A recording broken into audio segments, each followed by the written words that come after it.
Praise the lord. ప్రార్థన చేసుకుందాం.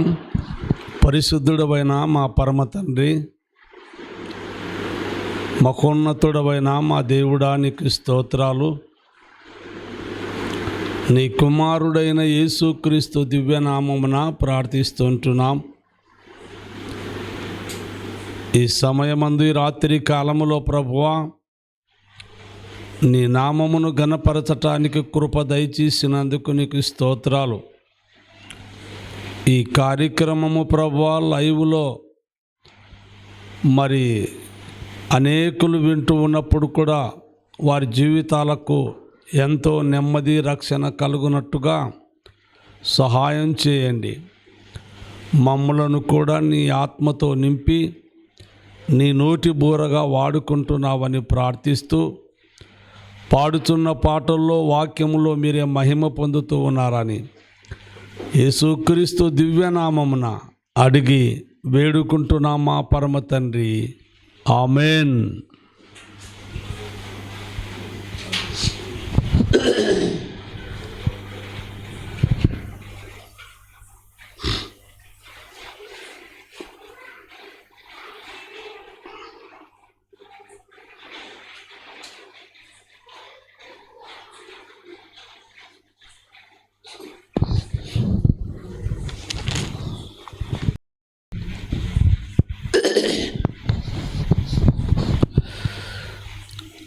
కృపా సత్య సంపూర్ణుడా,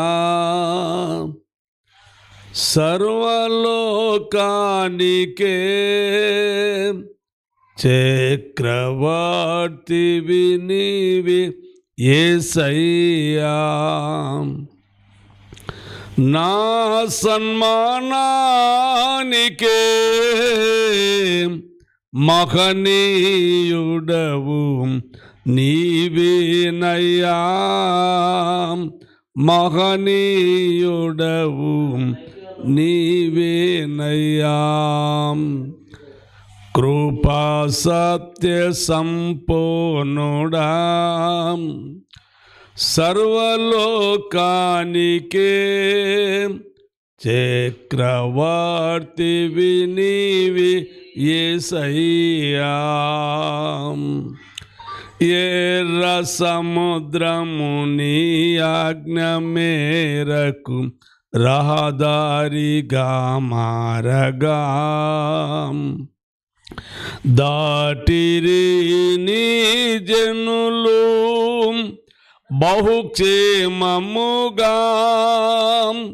ఆ జలములలోనే శత్రు సైన్యము మునిగిపోయెను. ఆ జలములలోనే శత్రు సైన్యము మునిగిపోయెను. కృపా సత్య సంపూర్ణుడా, సర్వలోకానికే చక్రవర్తివి నీవే యేసయ్యా. నూతన క్రియను చేయుచున్నానని నీవు సెలవీయగా, నా ఎడారి జీవితమే సుఖ సౌఖ్యము కాగా, నారణ్య రోదన ఉల్లాసముగా మారిపోయెనే. నారణ్య రోదన ఉల్లాసముగా మారిపోయెనే. కృపా సత్య సంపూర్ణుడా, సర్వలోకానికే చక్రవర్తివి నీవే యేసయ్యా. నైవేద్యములు దహన బలులు నీవు కోరవుగా. నా ప్రాణాత్మ శరీరము బలి అర్పణ కాగా, నా జుహ బలులు స్తోత్ర బలులుగా మారిపోయెని. నా జుహ బలులు స్తోత్ర బలులుగా మారిపోయెని. కృపా సత్య సంపూర్ణుడా సర్వలోకానికే చక్రవర్తివి నీవే యేసయ్యా. నా సన్మానానికే మహనీయుడవు నీవేనయ్యా, మహనీయుడవు నీవేనయ్యా. Praise the lord.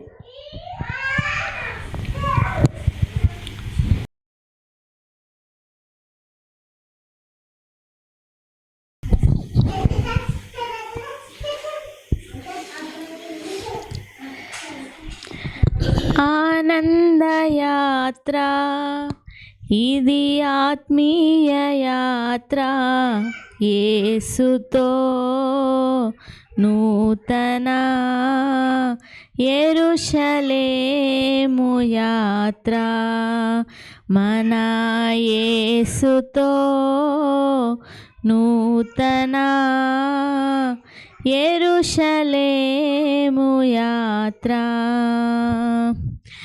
ఆనందయాత్ర ఇది ఆత్మీయ యాత్ర, యేసుతో నూతన యెరూషలేము యాత్ర.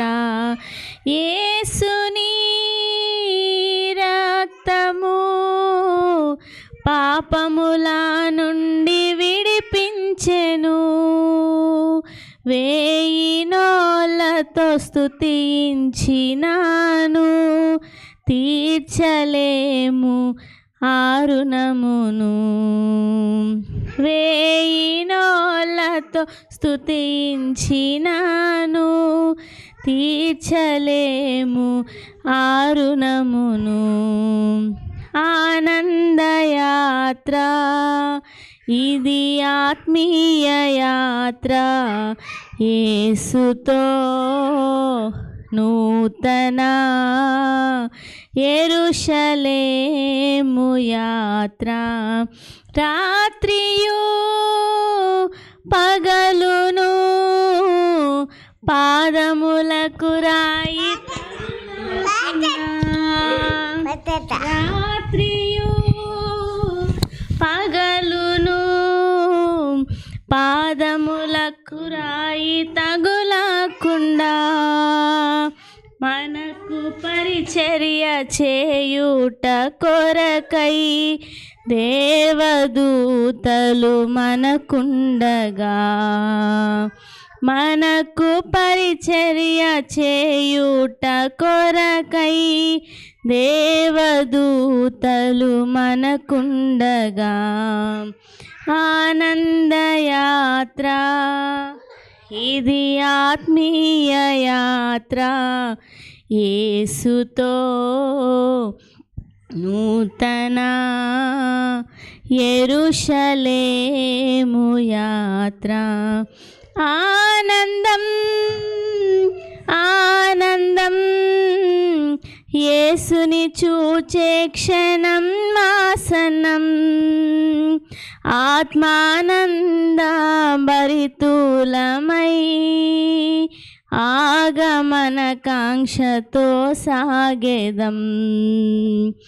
ఆత్మానంద భరితులమై ఆగమన కాంక్షతో సాగెదం. ఆనందయాత్ర ఇది ఆత్మీయ యాత్ర, యేసుతో నూతన యెరూషలేము యాత్ర మన యేసుతో నూతన యెరూషలేము యాత్ర.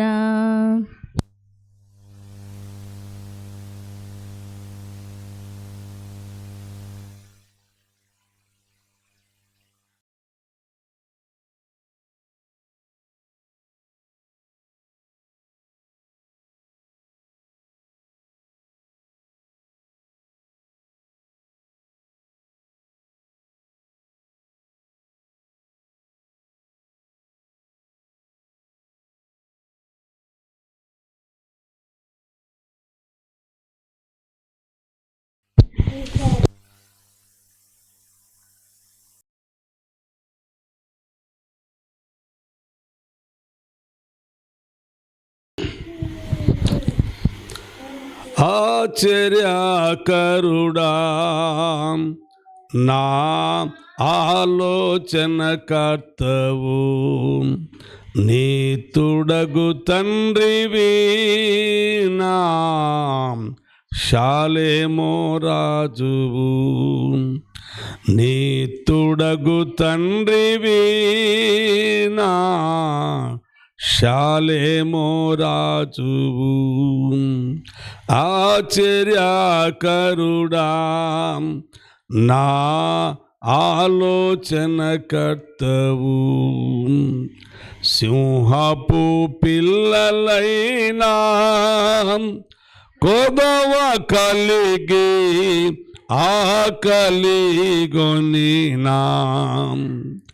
సింహపు పిల్లలైనా కొదవ కలిగి ఆకలిగొనినా, నీ పిల్లలు ఆకలితో అలమటింతురా,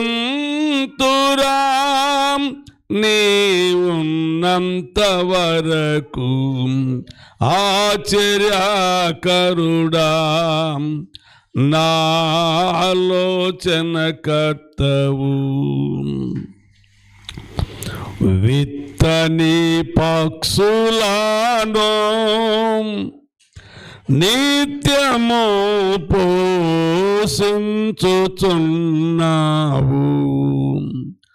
విత్తని పక్షులను నిత్యము పోషించుచున్నావు,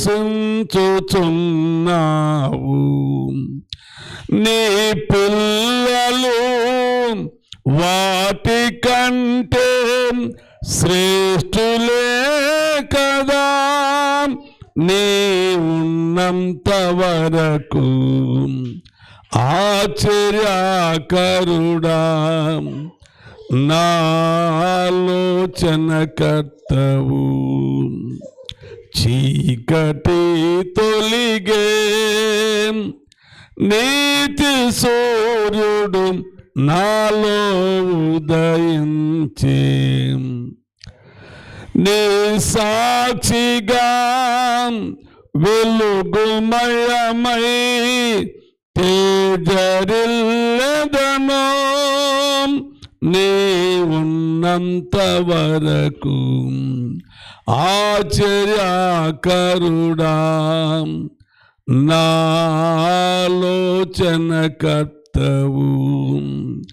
నీతుడగు తండ్రివి నా షాలేమో రాజువు. Praise the lord.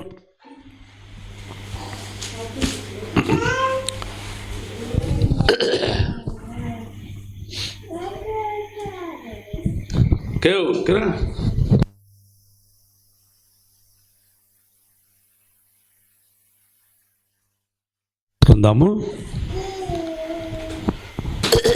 వాక్యం కొరకు ప్రార్థన చేసుకుందాం. పరిశుద్ధుడా పరమ తండ్రి, మహోన్నతుడవైన మా దేవుడా నీకు స్తోత్రాలు. నీ కుమారుడైన యేసుక్రీస్తు దివ్యనామమున ప్రార్థిస్తున్నాం. మీరు మాతో ఉంటూ మాలో ఉంటూ మమ్మలను కూడా నీ నోటి బోరగా వాడుకుంటూ నీ ఆత్మతో నీ బలముతో నింపి మీరే మాలో ఉండి మాట్లాడుతున్నారని విశ్వసిస్తూ వింటూ ఉన్న వారందరూ కూడా ఆత్మీయ మేలులు పొందడానికి, అనేకులు రక్షణ పొందడానికి కృప దయచేసినావని, ఈ వాక్యమును ఎవరైతే వింటున్నారో వారందరినీ ప్రభువా ఆశీర్వాదిస్తున్నందుకు యేసుక్రీస్తు దివ్యనామమున అడిగి వేడుకుంటున్నాం మా పరమ తండ్రి. ఆమెన్.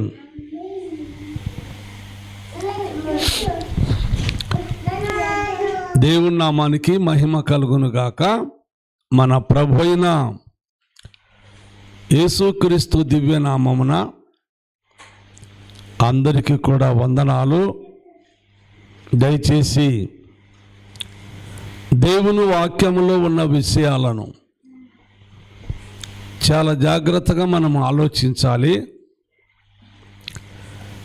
మత్తయి సువార్తలోకి వెళుదాము. మత్తయి సువార్త 7వ అధ్యాయము 7వ వచనం మాత్రమే చదువుకుందాం. అడుగుడి మీకు ఇవ్వబడును, వెదుకుడి మీకు దొరుకును. చాలమ్మ. దయచేసి ప్రియ సహోదరులారా, సహోదరులారా, మీ కొరకు ఈ వాక్యము దేవుడు తెలియచేస్తూ ఉన్నాడు. చాలా జాగ్రత్తగా వింటున్నవారు వినవలసినదిగా కోరుతూ ఉంటున్నాను. ఈ ఒక్క మాట మీతో చెప్తా ఉంటున్నాను. అడుగుడి మీకు ఇవ్వబడును, వెదుకుడి మీకు దొరుకును అనేటి మాట. చాలామంది అడుగుడము అనేది చాలా ప్రాముఖ్యమే. ఎవరిని అడగాలి మనము అని అంటే మనుషులనైతే కాదు, తల్లిదండ్రులను అసలే కాదు, తరువాత బంధువులను కూడా కాదు.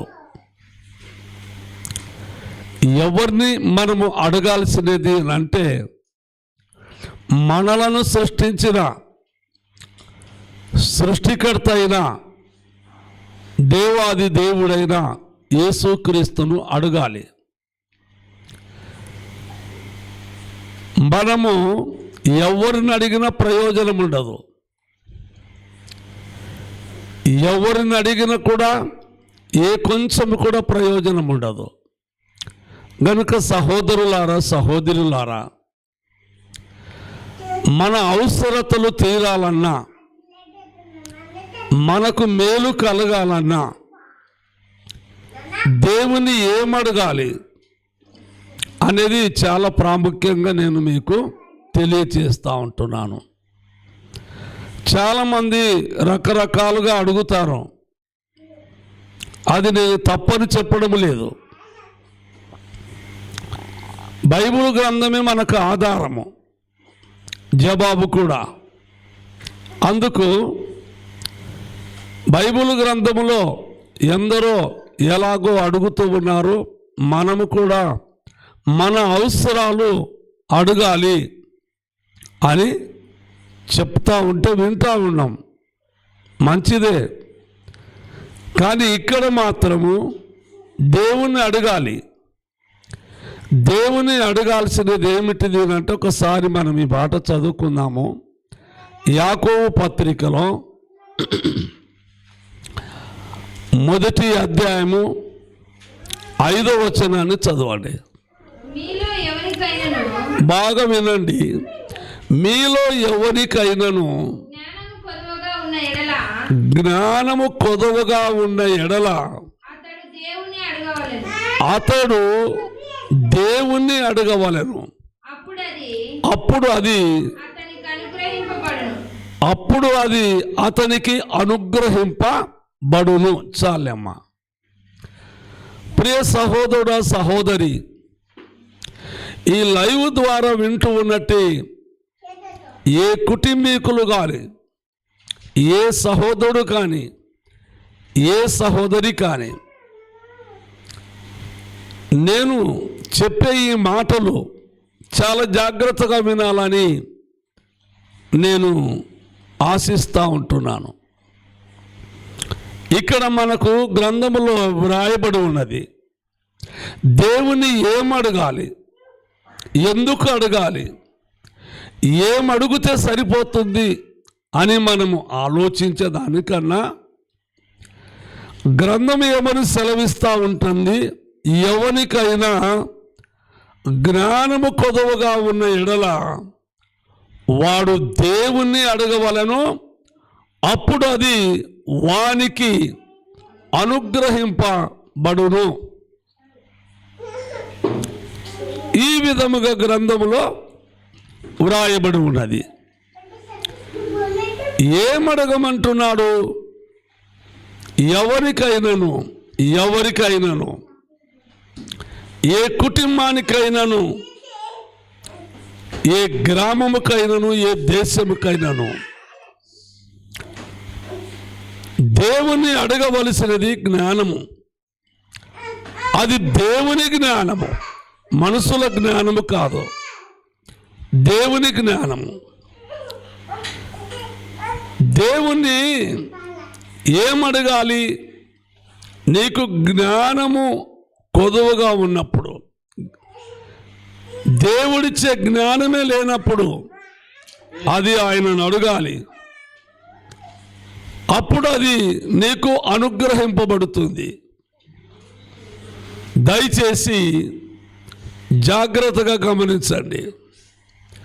ఈ రోజుల్లో చూస్తున్నాం దేవుని బిడ్డలారా, ఇవి అడగడము తప్పని కూడా కాదు, కానీ రకరకాల సమస్యలు, రకరకాల ఇబ్బందులు, రకరకాల సిక్కులు, వేదనలు, ఇరుకులు, నష్ట కష్టాలు కుటుంబాల్లో ఉంటున్నాయి, ప్రజల్లో ఉంటున్నాయి.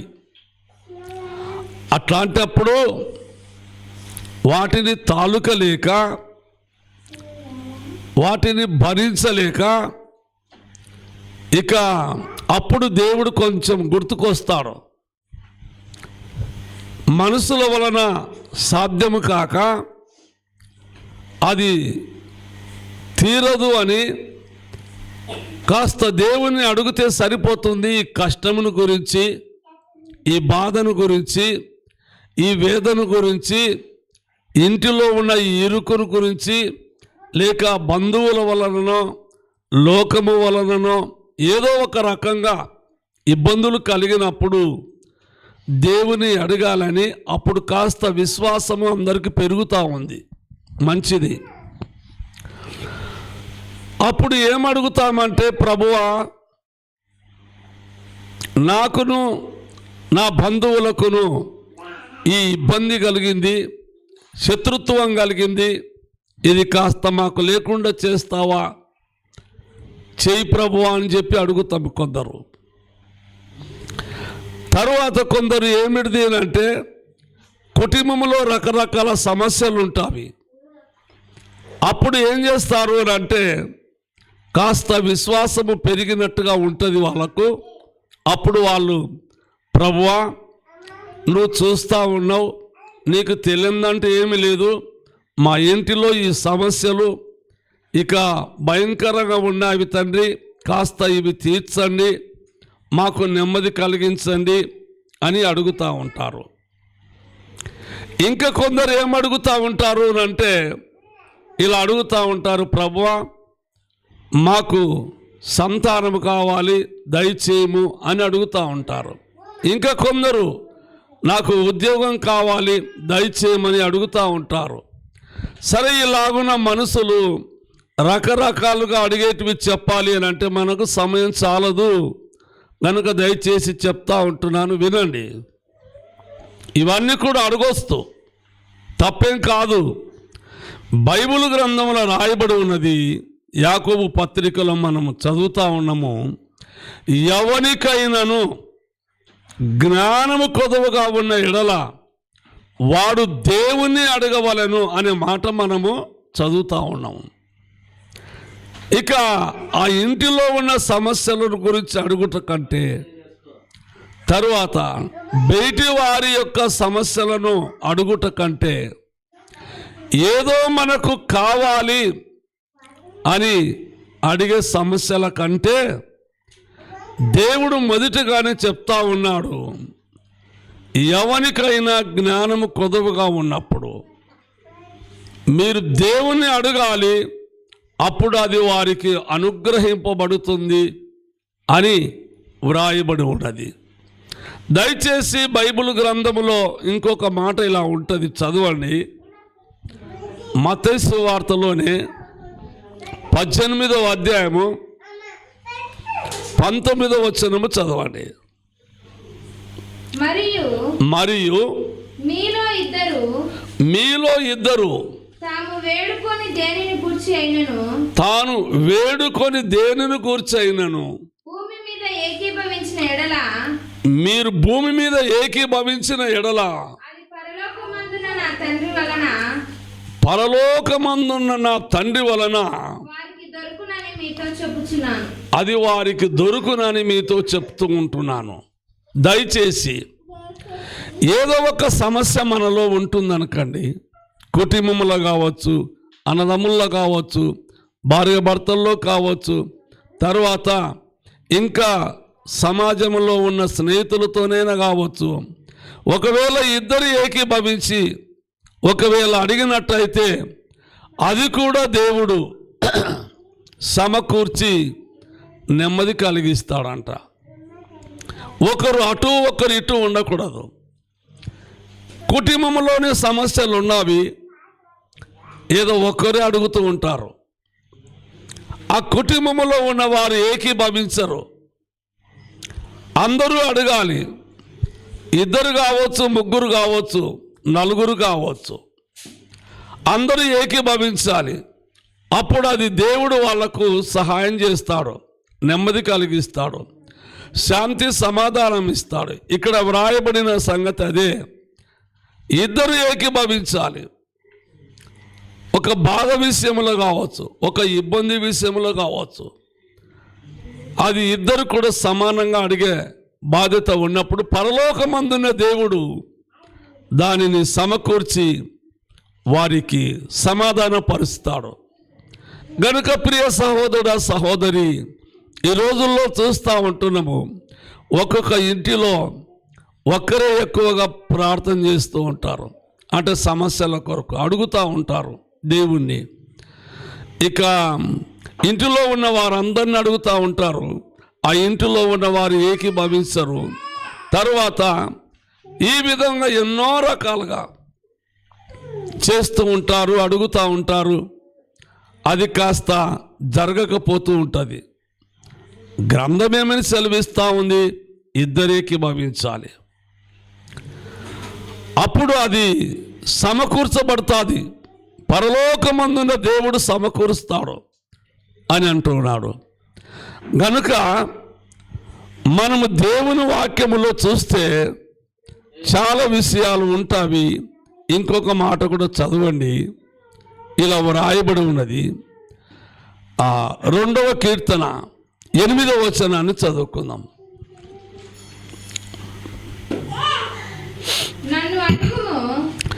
నన్ను అడుగుము, జనములను నీకు స్వాస్థ్యముగాను భూదిగంతముల వరకు సొత్తుగాను ఇచ్చేదను. చాలమ్మా. దయచేసి ప్రియ సహోదరుడా సహోదరి, ఒకసారి దేవుణ్ణి అడిగేది నేర్చుకుందాం, దేవుని నుండి పొందేది నేర్చుకుందాం. దేవుడు మనకు అది అనుగ్రహించినప్పుడు, దేవుడు మనకు ఇచ్చినప్పుడు మనం ఎంతో సంతోషిస్తాం, ఆనందిస్తాం. అందుకోసం ఇక్కడ కూడా ఈ విధంగా చెప్పబడి ఉన్నది. మనం ఏదైనా అడగాలి అంటే దేవుడు అంటా ఉన్నాడు, నీవు అడగవలసిన నీవు నన్ను అడుగు, దేవుడు అంటూ ఉన్నాడు, నేను ఇచ్చేవాడను, నీ మనవి ఆలకించేవాడను, నువ్వు అడుగుతున్నప్పుడు వినేవాడను, అడిగిన తర్వాత నేనే నీకు ఇస్తాను అని చెప్పి ఇక్కడ వ్రాయబడి ఉన్నది. అది నీకు అనుగ్రహింపబడును, అది నీకు ఇవ్వబడును అని అంటా ఉన్నాడు. బైబిల్లో ఇంకా అనేకమైన సంగతులు ఉంటాయి. ఒకసారి సొలొమోను అంటాడు, ఇక దేవుని యొక్క బుద్ధి జ్ఞానములను అడిగాడు. దేవా, నాకు జ్ఞానం కావాలి, వివేచన కావాలి, వివేకం కావాలి అని అడిగాడు. జ్ఞాన వివేచనలు అడిగినప్పుడు దేవుడు సొలొమోను అడిగిన రీతిగా ఇక జ్ఞానమును బుద్ధిని దయచేశాడు. బుద్ధి జ్ఞానములను ఆయన ఇచ్చాడు. అలా అడగాలి మనము. మనకు ఏ కొదువ ఉందో అది అడగాలి. దేవుడు ఇచ్చేవాడు అనేది ముందు నీ మనసులో అది స్థిరస్థాయిగా ఒక గొప్ప విశ్వాసంగా ఏర్పడాలి. తాత్కాలికంగా అడగడము, ఏదో టోకిన అడగడము అది సరిపోదు. ఏదో దేవుడు అవసరాలు తీర్చేవాడు, అడిగితే ఏదో ఇస్తాడన్నారు, అడగాలి కదా అని చెప్పి అడిగి అది తీరనప్పుడు, అది జరగనప్పుడు ఏంటి దేవుడు అని అనడం కూడా పొరపాటు. గనుక ఈ మాటను మనం చూడండి, నన్ను అడుగుడి, నన్ను అడిగిన తరువాత నేను అది నీకు అనుగ్రహిస్తాను, నీకు ఇస్తాను అని అంటా ఉన్నాడు. ఇంకొక మాట చదివితే ఇలా రాయబడి ఉంటుంది. మార్కు సువార్తలో 11వ అధ్యాయము 24వ వచనాన్ని చదవండి. అందుచేత ప్రార్థన చేయనప్పుడు మీరు అడుగుచున్న వాటెల్లను పొంది ఉన్నామని నమ్ముడి. చాలమ్మా. ఒక గొప్ప నమ్మకము అనేది నీలో ఉండాలి. ప్రియ సహోదరుడా, సహోదరి, నీలో ఒక గొప్ప నమ్మకము చెడిపోకూడదు. ఆ నమ్మకము కూలిపోకూడదు. ఆ నమ్మకము అనేది చాలా స్థిరస్థాయిగా ఉండాలి. నువ్వు అడుగుతూ ఉండేది పరమందున్న దేవాది దేవుడు వింటున్నాడు అని, ఆ దేవుడు నాకు ఇస్తాడు అని, అనుగ్రహిస్తాడు, నేను పొందుతాను అనే ఈ నమ్మకము నీలోగాన ఉండకపోతే నువ్వు అడిగిన దానికి ఏమీ జరగదు. ఈనాడు అనేకులకు దేవుణ్ణి అడిగే నమ్మకము ఉన్నట్టుగానే ఉంటుందేమో కానీ అది వాళ్ళకు జరగడము లేదు. ప్రియ సహోదరుడా, సహోదరి, ఇప్పుడు మళ్ళీ మీకు ఆ మాట చదివిస్తాను, చదవండి అమ్మా.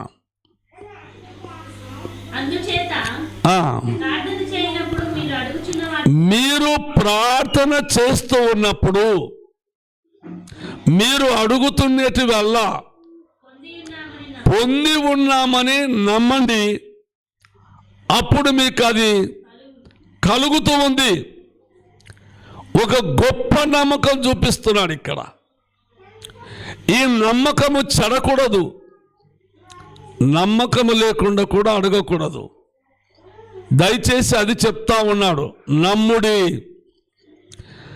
నమ్ముట నీవనునైతే నమ్మువానికి సమస్తము సాధ్యమే. నమ్మాలి. అడిగిన తర్వాత అయ్యో ఇంకా ఏమో నా మనవి దేవుడు వింటలేడేమో, అది నాకు జరగలేదు, ఆమెననేసరికి నాకు ఇంకా ఏమి బయలుపడలేదు, ఒక దర్శనం లేదు, నాకు ఒక స్వరము లేదు, ఇలాగున అనుకొనడము అనేది చాలా కష్టము. అలా ఎవరు అనుకోకూడదు. దేవుడు ఏమంటున్నాడు, నువ్వు అడిగేటి వల్ల నువ్వు ఏం అడుగుతున్నావో ఇవన్నీ కూడా నేను పొంది ఉన్నాను, అది ఆయన నాకు కలగజేసి ఉన్నాడు, ఇక నాకు భయం లేదు అని నువ్వు ప్రార్థన చేసేటప్పుడు ఈ నమ్మకము అనేది చెడనివ్వకూడదు. నమ్మకం అనేది పక్కకు పోనివద్దు. ఒక విషయం చెప్తా ఉంటున్నాను. ఏలియా మనలాంటి స్వభావము గలవాడే.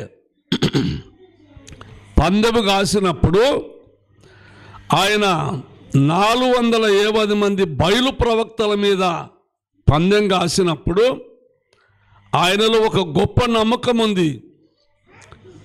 బయలు ప్రవక్తలు రకరకాలుగా వారి దేవతలను ప్రార్థిస్తే వారికి పలకలేదు.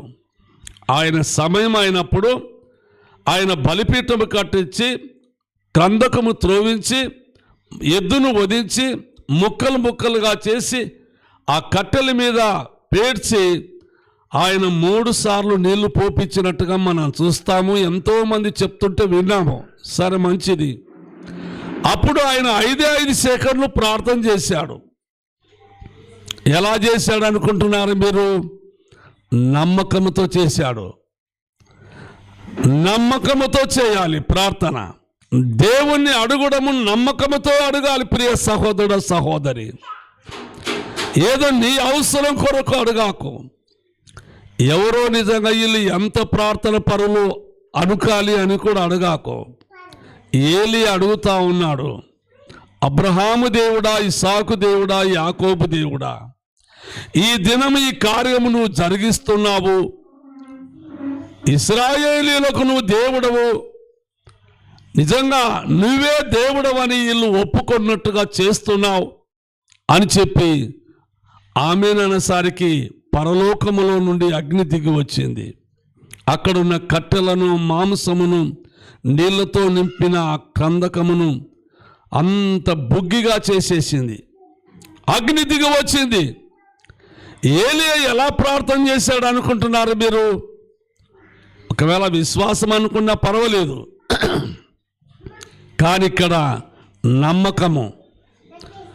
నమ్మకముతో ప్రార్థన చేయాలి. అది నువ్వు చూడాలి, అనుభవించాలి అని అంటే నమ్మకముతో ప్రార్థన చేయాలి. ప్రియ సహోదరుడు, సహోదరి, రాత్రి కాలంలో ఈ లైవ్లో వింటున్న ప్రతి సహోదరుడు, సహోదరి, ప్రతి ఇంటివారు ఎవరైనప్పటికైనా కూడా వింటున్న నీవు ఒక గొప్ప నమ్మకము కలిగి దేవుణ్ణి అడుగుతా ఉన్నప్పుడు ఏలియాలాగా అడుగు. దేవుడు వింటున్నాడు అని అడుగు. దేవుడు నాకు ఇచ్చి ఉన్నాడు అని నమ్ము. నమ్మకం పోగొట్టుక కాకు, నమ్మకాన్ని గురి తప్పియ కాకు. దయచేసి ఈ విధముగా నువ్వు అడిగినప్పుడు దేవుడు నీకు ఇచ్చినాడు అని నువ్వు ఎప్పుడు నమ్ముతావో అప్పుడు కార్యం జరుగుతూ ఉంది అని ప్రభునామమున నేను మీకు తెలియజేస్తూ ఉంటున్నాను. చివరిగా ఈ మాట చదవండి. లూకాసు వార్త 11వ అధ్యాయము 9వ వచనము 13వ వచనాన్ని కూడా చదువుకుందాం. అటువలే అంటే ఏలియా వలే.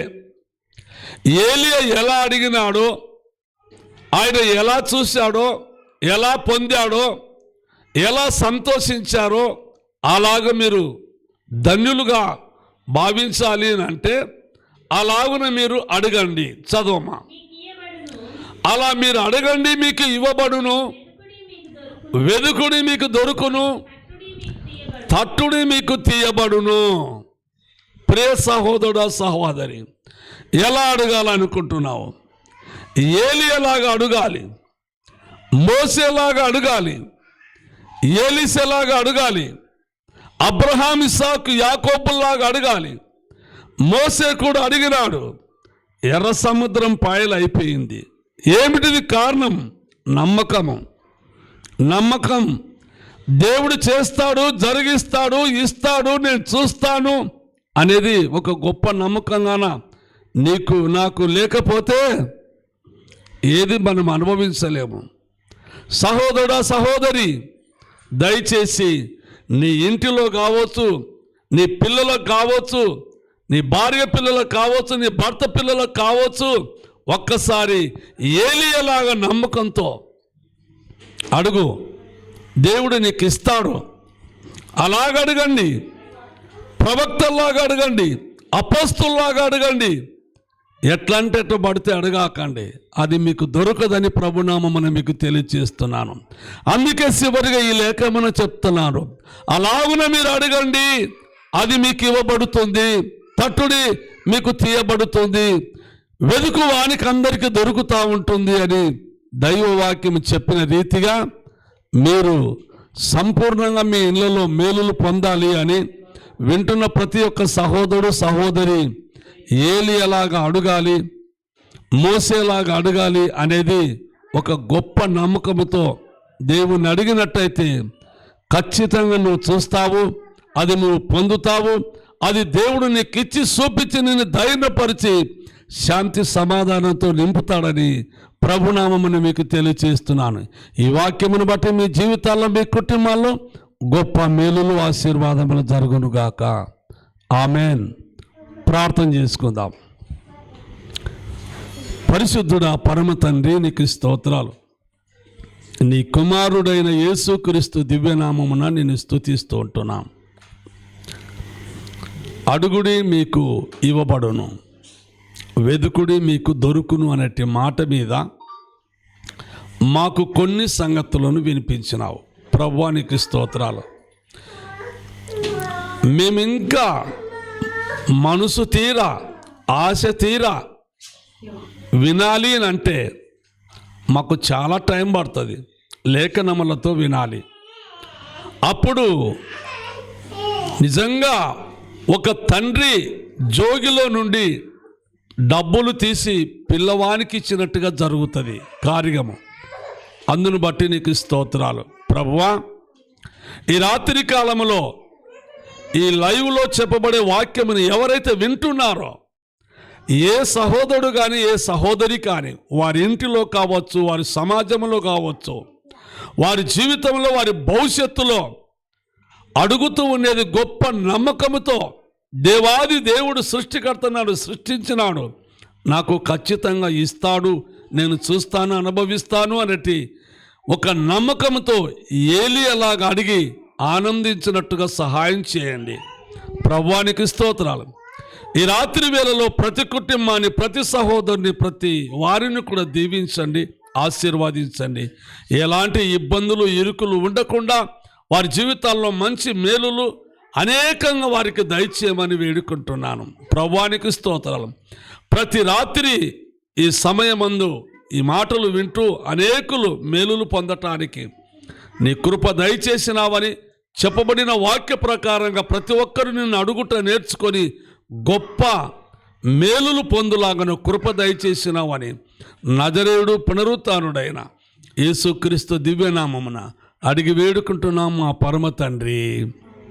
మన పరమ తండ్రి ప్రేమయు, మన ప్రభు అయిన యేసుక్రీస్తు కృపయు, పరిశుద్ధాత్మ అన్యోన్య సహవాసం సహాయము వింటున్న వారందరికీ ఇది మొదలుకొని ఆయన వచ్చే రాకట పర్యంతరం వరకు ఆయన కృపా సత్యములు, నీతి సమాధానములు అందరికి తోడైంది కాపాడి సమృద్ధిగా నడిపించునుగాక.